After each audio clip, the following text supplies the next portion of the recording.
Undercover Tales of World War II. Chapter Alice Garon Galan.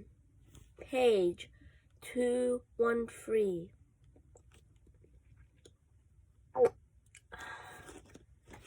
In the summer of 1944, the Allied army had broken through Normandy beaches, racing through across France to the border of the Third Reich.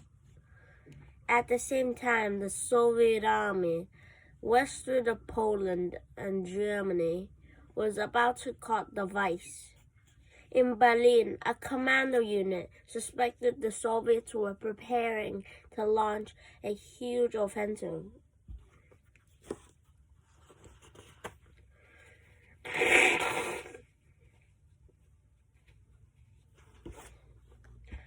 Goetzl, who was one of the German army, belongs to the remarkable forecast of the Soviet strategy, developing daring maneuvers such as paratrooping hundreds of miles into enemy territory.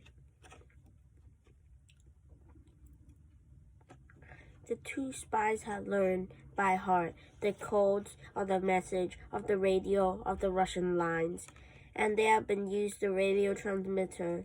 They had used them.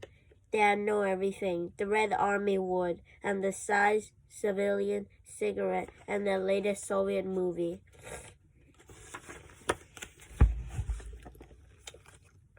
Just past midnight on August 1944, a Luftwaffe transport plane had lifted off from a German airfield, flew deep into Russian territory.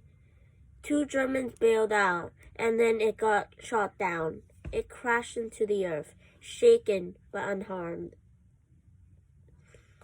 Buckling their harness, they buried their parachutes nearby wood and await. At 9 o'clock in the morning, Bogus, the Soviet general, Alas Baros, brushed the glass, dirt to road, to Red Army, and to uniform.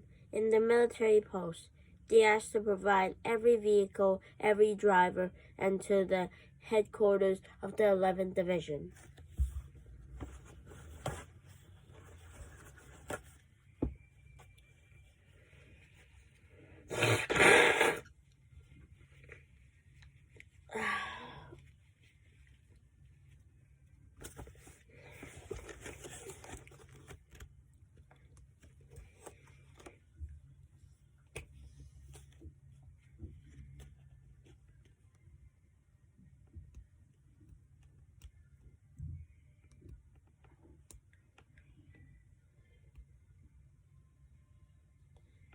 Next day, Major General Kusta Pum spent the next 2 days inspecting General Kaus's records, looking over tactical plans, maneuvering troops, sector held by the 11th Guard Division.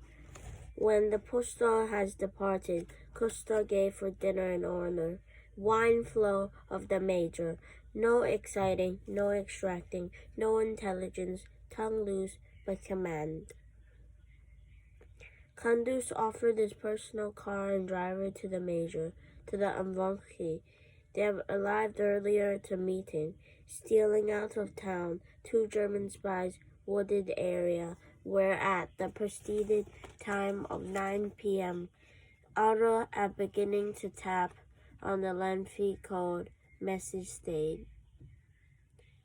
That indicate that the 10th Guard Division was getting ready to launch the major attack.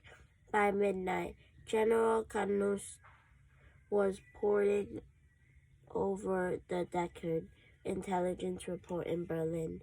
And now, Phase 1, Operation Taruns, completed, but not finished. Operation Dawn had been demoted to the first lieutenant because he didn't gather any information for the Third Reich.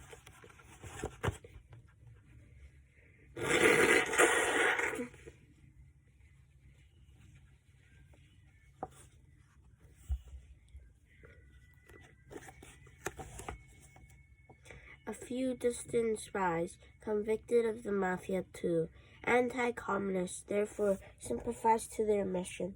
They felt tanned enough to ask them, but they were Russian women and Russian spies. But then, they killed the Russian sympathy, and the other Russian women joined the German agents for the next 6 weeks. Intersize and sent intelligence message several times each week. One of the mafia serfs were looking out. Meanwhile, at the Central Industrial Plan Organization, there have been working, they have been stopping, and the clerks have been continuating. The railroad operation schedules of 40,000 rubles. The men agreed to let the prosecution start. Although it hesitated, the information of the train moving is vital to Berlin. But NYKD, the Russian spies, Russian secret police, which case found this guy, tortured them, and executed him. The next day, Russia, the bold general, told all of his invasion plans to Hitler, sent by a telegram.